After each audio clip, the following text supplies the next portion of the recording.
Welcome to Beers with Contractors. We're cracking a cold one and taking a deep dive into the foundations of your business, pun intended, to unearth the strategies, techniques, and insider knowledge that can take your contracting business to the next level. So, grab your favorite beer, pull up a seat, and let's have a chat about the nuts and bolts of the construction industry.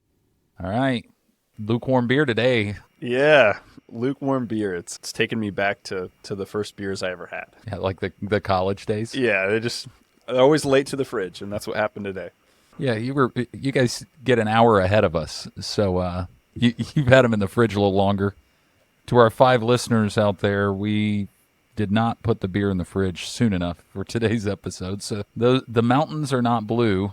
That's not trademark copyright infringement, right? Okay. Yep. They're not blue enough. So, but anyway, Dylan, how's it going? It's going good, going good. I have to tell you, Will, you saw this a little bit, but you didn't get to experience it completely. The geese ordeal yesterday out the window. Yeah, here at Unison. Yeah, so outside of our office I just imagine this small pool in the courtyard where there's a small wall. Well, it's large for these baby geese, of about a foot that goes all the way around it. And 3 little baby geese jumped in the water with mama and daddy, and they couldn't get back out of the wall. And this was the funniest thing that I've seen at this office in quite some time, because tons of employees that work here from different companies are like walking down there, like freaking out. These poor baby geese, they're not able to get out of the pool. And this one brave soul, this lady goes down, basically like kind of a one-piece bathing suit, almost is what it looked like. And she's like, she bought all of these things from like the dollar store or something, and is trying to make a bridge for these baby geese to come back. And I kid you not, this took 6 hours yesterday. I saw several events of this happening, and I was rolling my eyes because, number one, yeah, it was the baby geese were cute, but I'm thinking like the employee productivity is tanking for these companies. They're not working. They're busy trying to save these geese, you know? We have a bunch of accountants that work in this building, so I'm pretty sure that they're just like, it's past tax day. We don't do anything for the next couple of weeks. But the funniest thing is that at the end of it, so she goes and gets like it's basically like a small like fish net or something, and catches one, releases it, catch another one, release it, and the mom and dad are now on the land next door or on the sidewalk, and they're just like barking it up, making lots of noise, and goes in for the third one and hooks it, but isn't quick enough to put it on the sidewalk. And this whole time, in her right hand is the net, and in her left hand is a pillow from the couch in her office. And one of the geese comes flying at her, and she like literally like Heisman Trophy like stiff arms the geese with the pillow, and you see it just like fall, and then she throws the baby up onto the sidewalk. Did you get this on camera? I got it on camera. Yeah. Oh, tell me you got to throw that online. I'll throw it online. We'll put it in like the show notes. I'll throw it on our YouTube, and you can look at it. It's hilarious. Save the baby geese. It was quite the funny thing to watch. Yeah, the person clearly on the clock being paid to do a job saving the baby geese. Well, in my usual fashion, you sent me an article you wanted to talk about, and then I didn't read it. What was it about? Yeah, it's actually really funny because it's similar to the geese story. So this is a new Gallup article that just came out in April, and the title is U.S. Engagement Hits an 11-Year Low, and it's by a guy named Jim Harder. It says in the kind of the subtitle, 4.8 million fewer U.S. employees are engaged in early 2024. How the hell do they even measure something like that? It's a good question. Yeah, I think so. Gallup sends out tons of surveys. So they send out tons of surveys to employees and basically just ask the question, like, do you feel engaged? Rate your level of engagement at your workplace. And then they have decades and decades of data. So they look at that data, and the first quarter of 2024 saw a 3% drop down to 30% among full and part-time employees. The decline represented a 4.8 million fewer employees engaged in their work, marking the lowest level since 2013. So what is the kind of what caused this transition in people? Because I know we went through the Great Resignation, and then we went through that stage in construction where we couldn't find people, and it was a mess. It was like hiring purgatory for the longest time. So what changed? They note in the article, the author notes that there's sort of 3 categories that saw the biggest drops, and I think this is kind of interesting. We've talked a little bit about this before. Younger employees under 35, so those are your Gen Z, fell down 6%. So that was the biggest drop of any category. And then the other two categories were employees who work remotely or part-time or work exclusively from home. So those are the three that saw the largest drop. And it makes sense. Yeah, the remote or at home, you're going to have a little bit of a disconnect from your office. But I also just thought it was fascinating that young employees, 35 and under, felt the disconnect. And Gallup talks about how 70% of what they consider to be engagement is largely just the manager. I mean, it's like the beating a dead horse here. It's like your people are quitting your manager. Your people are quitting your manager. And by the way, rule number 3, your people are quitting your manager, right? And it's just like, if you could just stop the bleeding there, it fixed like 90% of problems. And I don't know if they got to that in the article or not, but yeah, it's funny. Deeper in another article, Gallup talks about like, what are the 5 ways that you can engage your employees? yeah, be a good person and like, I don't know, talk to them and maybe ask what they like about working there. Is it whether that's literally that's what it is, and it's just like, oh yeah, okay, just be a human person, and people like that, and they're going to respond well to that. Yeah, they listed development, ongoing conversation, a focus on strengths. So those 3 things are like that all happens in a conversation, with number 4, a caring manager. So yeah, got to have the manager. And then finally, purpose. And so that's something that a manager or, operators can help stir out of their business. So I think we're doing something right. Yeah. And I'm still upset. I mean, obviously we have like 90 plus people in our construction company, but our software company, we only have like 2 of us. I don't get these surveys. I know I need one of these surveys so I can let our listeners know that I do not feel engaged at all with Dillon. He ignores me. He's busy filming some lady with geese. He's not working. But anyway, well, that's cool. And there's a link to that article we can put in the notes, right? And I do really like those articles, by the way. So I just did not have time in prep for today. So, but good. So great segue, Dillon. So, I like to, some people pat me on the back about my successes in life. And then our guest today, he just gives me a snippet of like a few things he's done. And I'm just like, all right, I'm going to put my participation trophy down. So, so our guest today is the president of home improvement with GreenSky Finance. And he got his career started after dropping out of college and then getting into the mortgage business. And I think this is around the best time to get in the mortgage business. I think it was right around 2008. I'll let him elaborate on it. And he saw a specific need for contractors needing financing for home improvement projects. So he pivoted into packaging these payment programs that allow contractors to just seamlessly close more deals and help more customers. And then that organization, GreenSky, they later took it to a national level with the likes of companies like the big players, like the Pellas of the world, and eventually took it public in 2018. And then they were purchased by Goldman Sachs. So it's like, yeah, you did a great job running a construction company. And then I hear about this stuff, and I'm like, man alive. Like, there's nothing this guy can't do. But then, today is a very special friend of mine, Jesse Davis. Jesse, how you doing, buddy? I'm doing well. I'm glad to be here with you. So you hail from North Carolina right now. What are you drinking in North Carolina? Today is a Imperial IPA. Normally just Miller Lite, though. IPAs we have found on the show are great for the belch level in the microphone. Works really good. Drake loves editing those out. So, well, cool. Well, I left some things out of your bio because there's so many good stories to tell, like how you got started. We'll get to that, like with your brothers years ago in your first business. But I know a lot of contractors out there. Number one, they're on the fence about should I offer financing, things like that. So let's just take a 10,000-foot view of GreenSky and what you guys offer, and specifically, like you guys just champion this contractors world so well. So just give everybody kind of a quick introduction there. Sure. Well, GreenSky is a simple concept. We're a platform that makes commerce happen at the point of sale.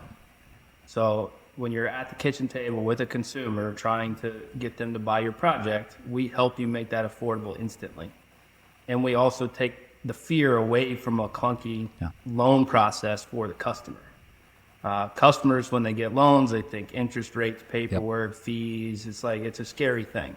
But when you use promotional payment options within a mobile app, which is what GreenSky is, you can take that entire process and reduce it down to about 60 seconds, where you get that approval on the spot, and it takes everything that is scary and could block a deal and turns it into a vehicle that helps you make a deal.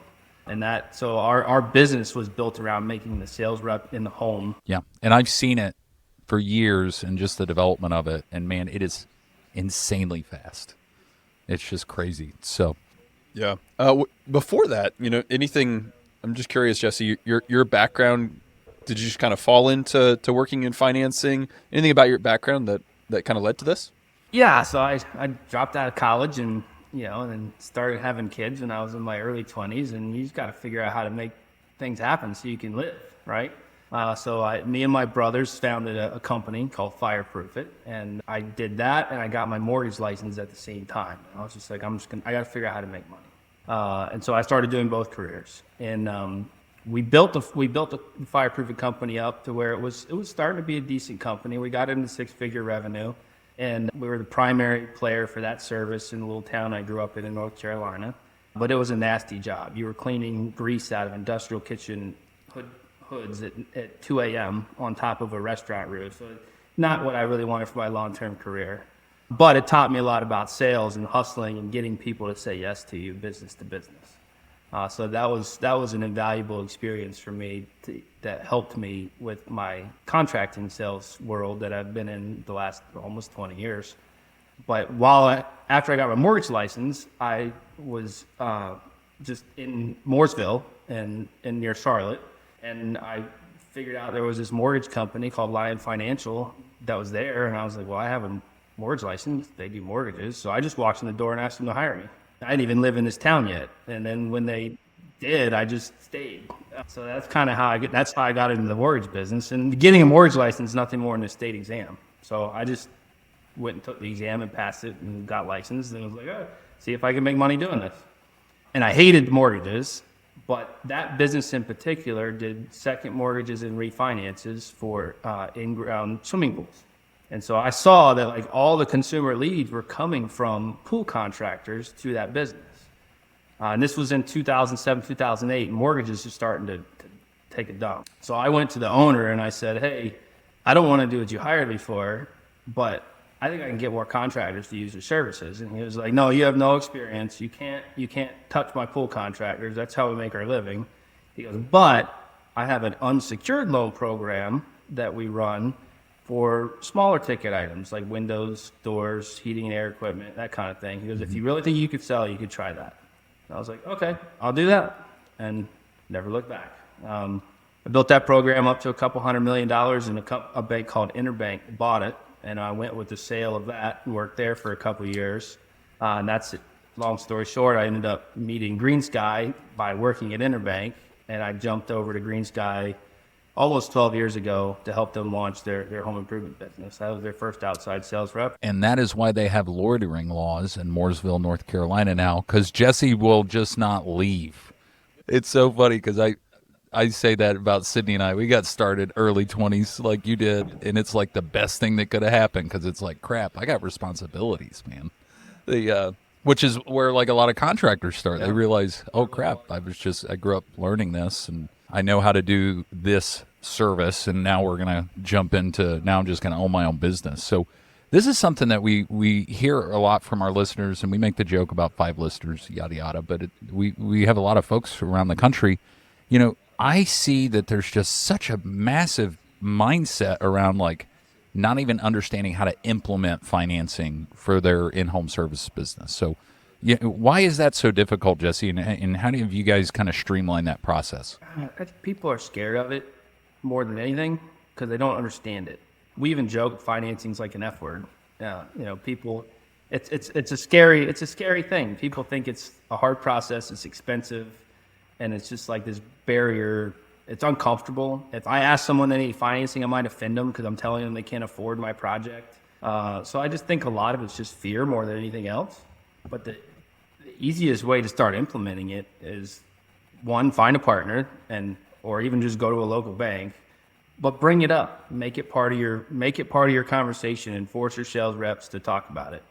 And then you'll be amazed how many people need it and want it.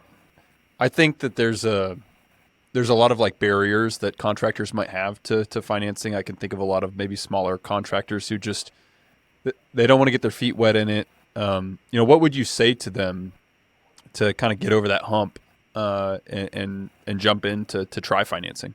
Yeah, I think one of the most common things I hear from smaller contractors that have that mindset is that all my customers pay cash. I don't need it. It's probably one of the most common things I hear, but and they're not wrong. The only customers they sell pay cash. So their experience is all my customers pay cash. But then you ask them, well, how many leads, if you went out of 10 leads, how many jobs do you close? Most common response is probably 2 or 3 out of 10. Okay, well, those are your cash buyers. What about the 7 out of 10 that are telling you no or getting more quotes? Most likely they couldn't afford it and they didn't want to tell you. You were just in their home 2 or 3 hours, right? This whole personal experience. And it's uncomfortable for that customer to tell you they can't afford it. If they can't afford it, they just send you home and they go get another quote. But if you give them a solution to that problem on the spot and you make it a promotion, it doesn't need to be uncomfortable. You're doing your customer a favor and you're helping them have an affordable solution to your project that they really want and need. So you're doing your customer a disservice if you're not giving them ways to pay for your project, because home improvement projects are expensive.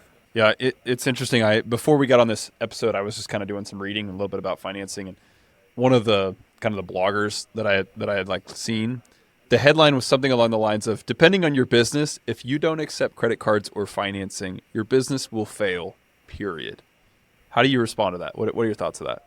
I wouldn't say fail. I think that's a little bit over the top. Now, I would say that not offering credit cards or financing will increase your odds of failing, because you're really limiting your marketplace and you're limiting your growth opportunities. And anytime you're cutting growth off, the only place to go is flat or backwards.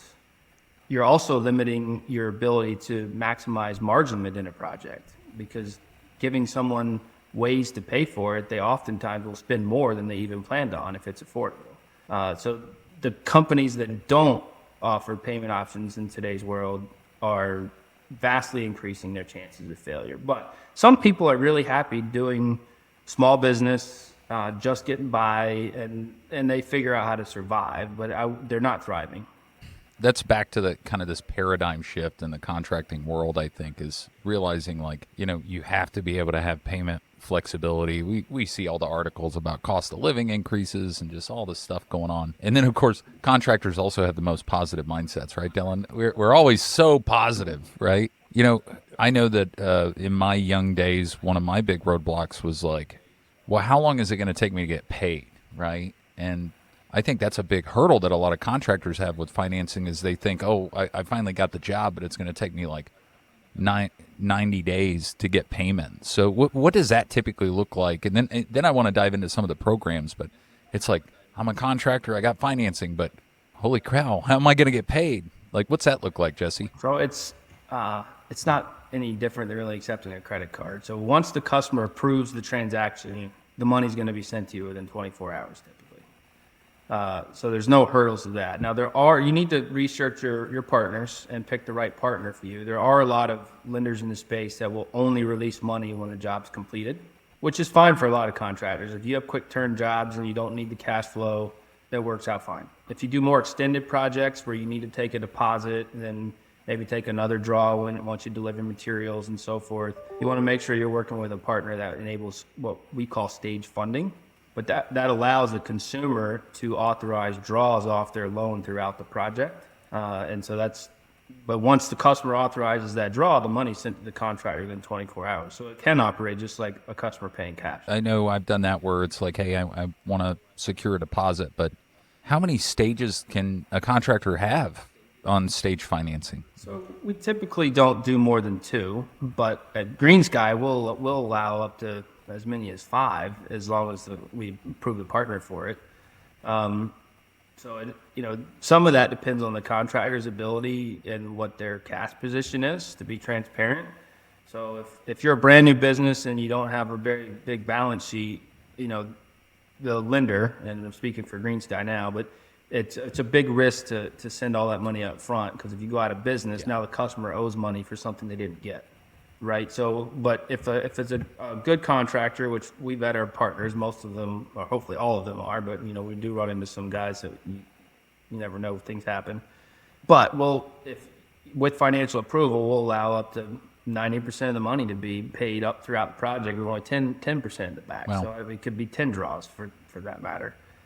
So we try our best to tailor to what our partners' needs are, but there is a little bit of need on the contractor side to be approved for it financially if they're going to take more than what we standardly do. Talking about that quote that you had heard, and Jesse, you were so polite in answering that. You probably won't fail, but I am a believer. If you're not offering financing, well, let me put it this way: if you're not offering financing and taking credit cards, you're not going to win in the marketplace, right? So that's one thing I would say. If you're listening to this and you're not offering it, you need to consider it. So, what are the top 3 things that like a contractor should do if they don't have financing that they need to prepare for to be able to equip their business for financing, Jesse? They just need to, go to Google and search it. You'll find 10 lenders in the space and then sign up for one.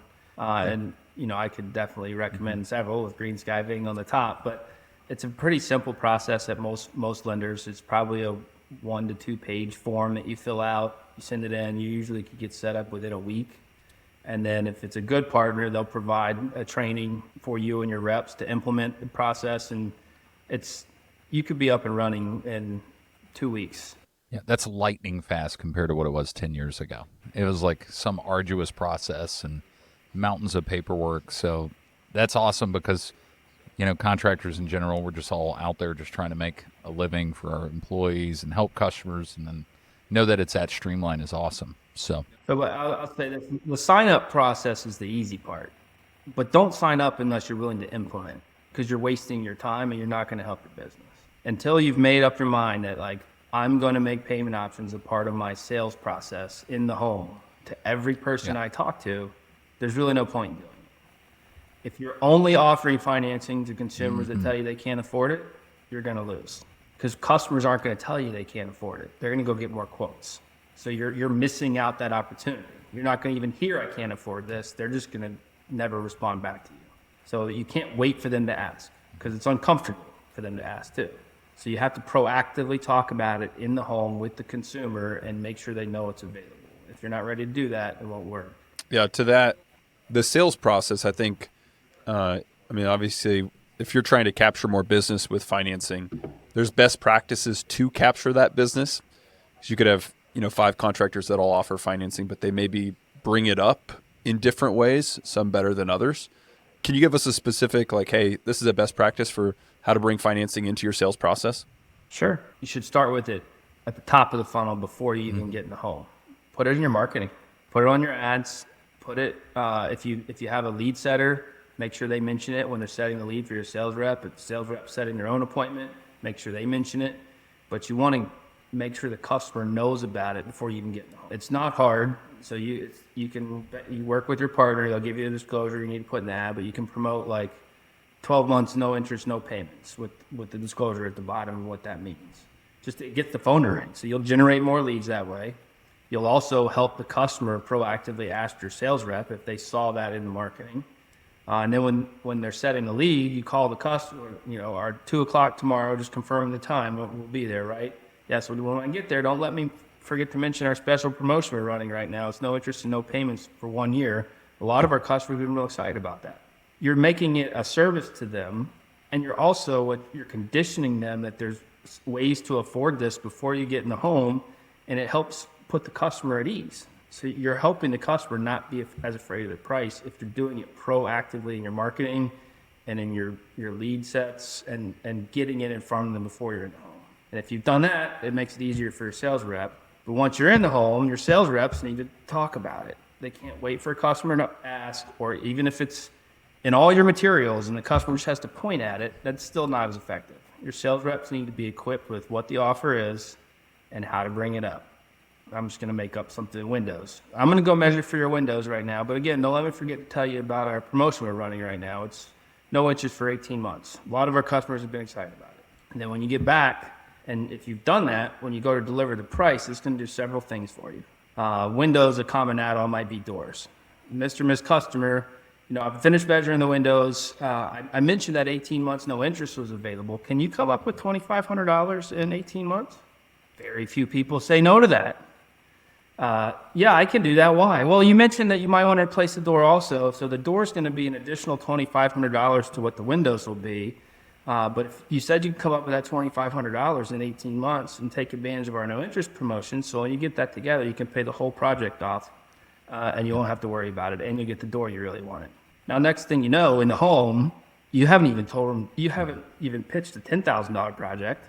You've reduced it down to an add-on, and they've told you they can come up with $2,500, and now they're excited. You did them a favor, and now you write up an order for the windows and the door for $12,500. That's the power of a promotional payment option. The other thing that could happen, customer says, no, I can't come up with $2,500 in 18 months. That's just as good of an answer. Great, now you know that they're a monthly payment buyer, not a promotional buyer, so you can still say the same thing. Oh, that's okay, that's just one of our promotions. We also have some great monthly payment options to make. You're looking at a project with the door that you mentioned you wanted of about $12,500, which is only going to be about $189 a month. But which one's better for you? And again, you've reduced it down to a monthly payment and sold a higher ticket. So that's the way you can win if you've built it throughout your process and you really understand the promotions that you're offering. And there's a million different ways to do this. Dillon knows I come from years and years of training salespeople, and I love this because it's, all of our top sales reps finance more than anybody else in the company because they know it's not as much of a product as it is just a solution to the problem, right?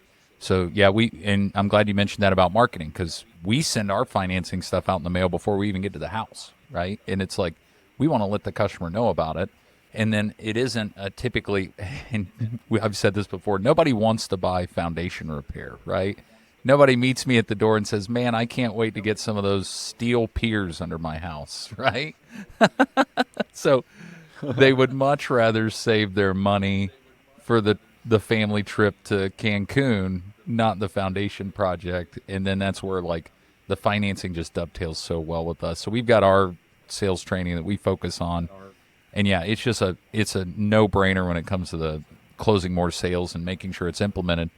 But also, that's one thing I kind of learned from you guys at GreenSky too, is this ability to upgrade sales from what could have been a 10 to a 15,000. There's a certain definition for that, Jesse, when you have say a $10,000 project, but the customer has worthiness of something above 10,000. What is that called? And take me through that real quick. Our system is designed so that if you ask for 10 and we can approve you for 15, we will. And we do that for most projects have movement in them, whether there's add-ons or extra costs, because if you're doing a roof and there's more dry rot than you expected, it could be a million different things depending on what your projects are. So we do that to have a buffer so that you don't have to redo loan documents every time there's a change. So that's one reason.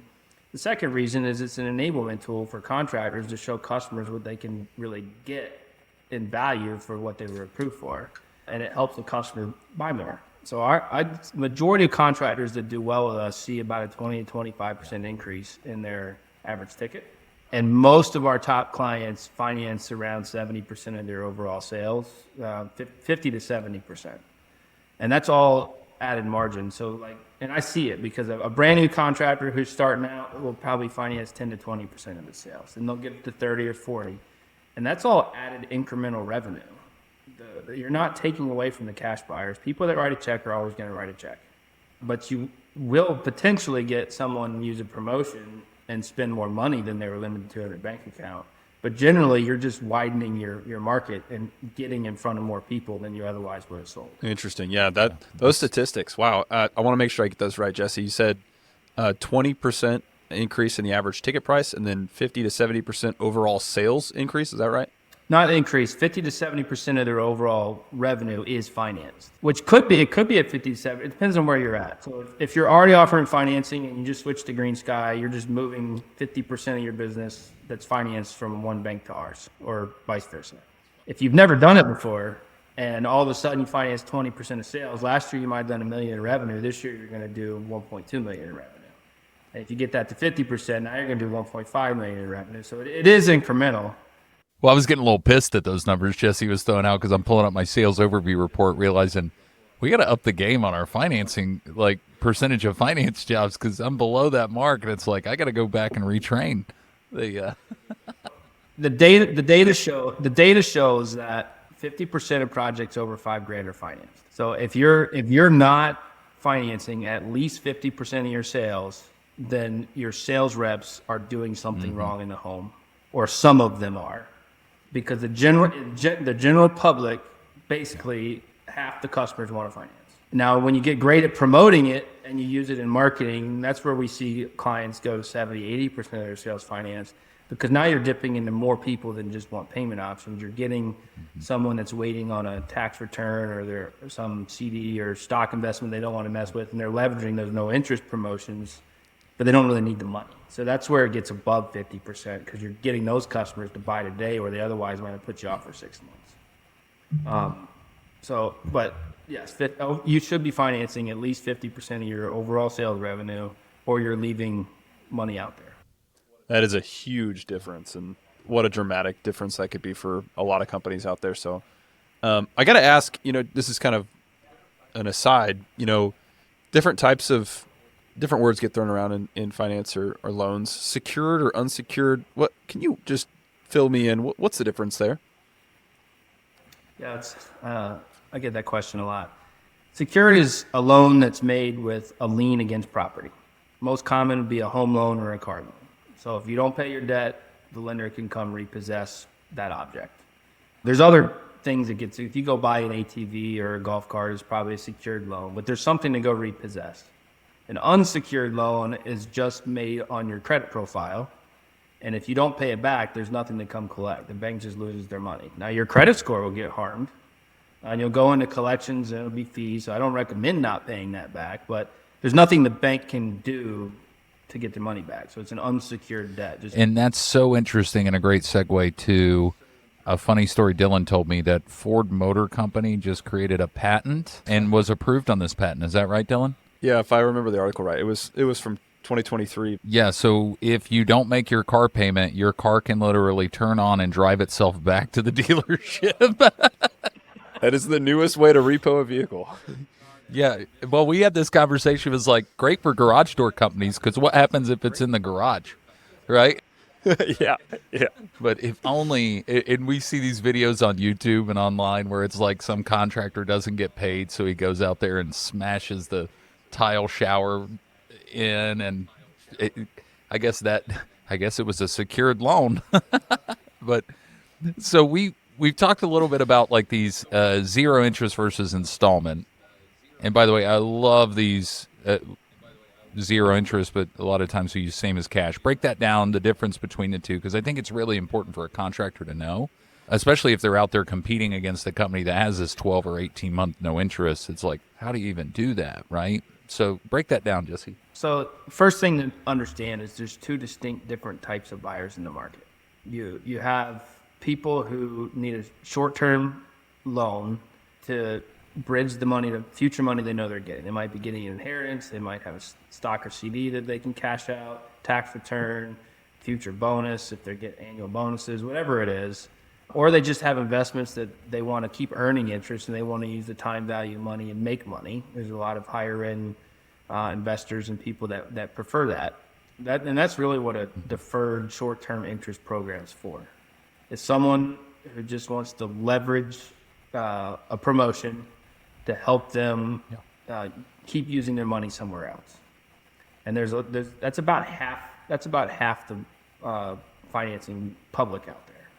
And we see that in our data. So we did just under $9 billion in home improvement loans last year, and it was almost 50% that did a promotion of some kind, like a 12 or 18-month deferred interest, and the other 50%, it was almost right down the middle, did an installment loan, which is a monthly payment buyer.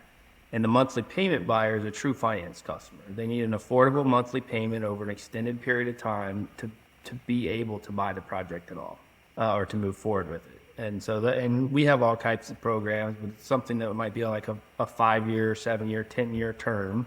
It's a fixed interest rate with a set term, and you make the same monthly payment every month that you pay the loan.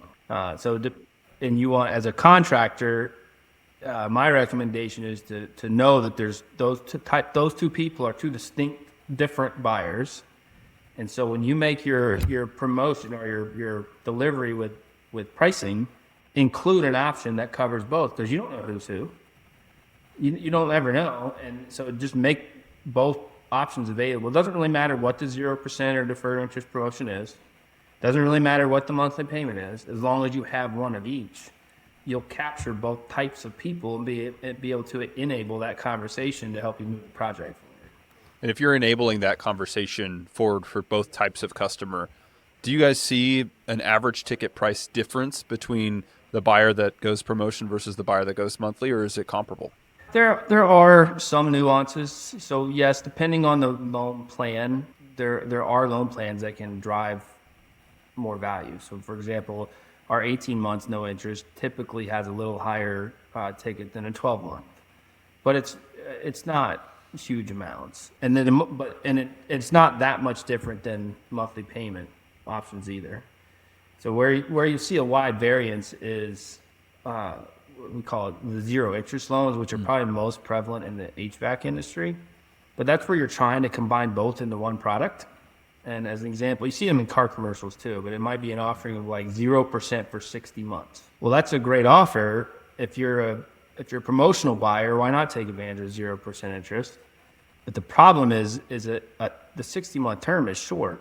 So if you're a monthly payment buyer, and it's 0%, but it's still a high payment. So it's hard for someone to afford the project, even though there's no interest. So I don't think those plans work really well. Plus, they're really expensive for contractors to offer. So, Jesse, real quick, we love this question. And by the way, you have given us more in statistical information than I think any other guests we've had, which I love it, because it's like, what was the Mitch Hedberg joke? Like 72% of all statistics are made up on the spot. I think that was but I know you have the data because you're facilitating all the transactions from companies all over the country, which is essentially telling us what buyers are doing, right? And that's powerful information for us to make decisions. So thank you for that. And but yeah, we always ask this question to our guests. I'm a big fan of screwing up. I screw up so bad I can try to brag about it on occasions.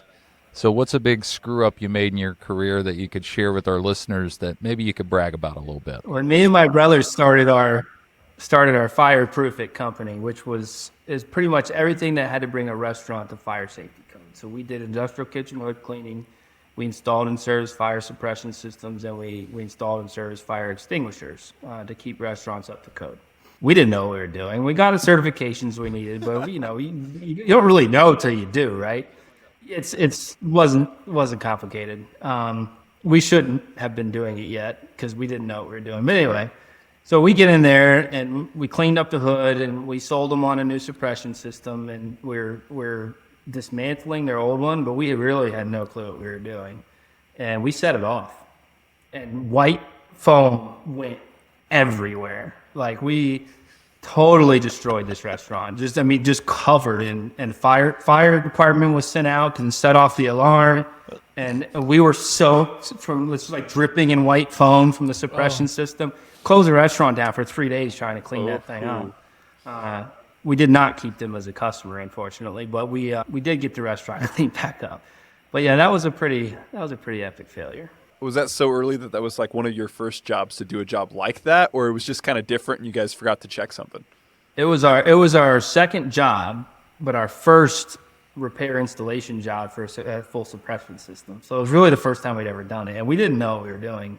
We tinkered with the practice systems and read the manuals, and we thought we could handle it. But did you guys ever make that mistake again?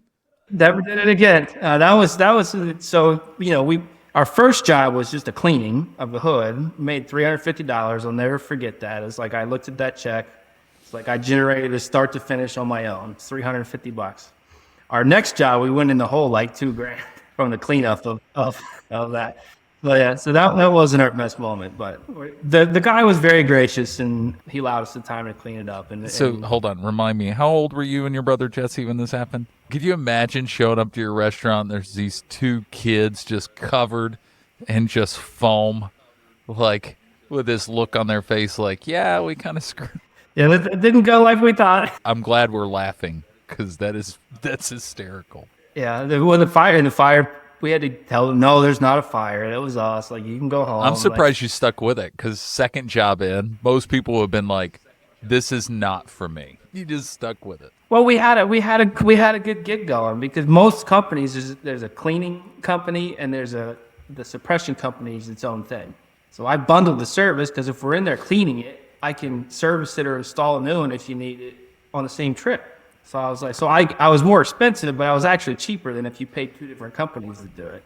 I have a feeling Jesse's not telling us that the reason he got into the mortgage business was because he had kids and had to start a family, but it was probably because got sick of the smell and the laundry from that job.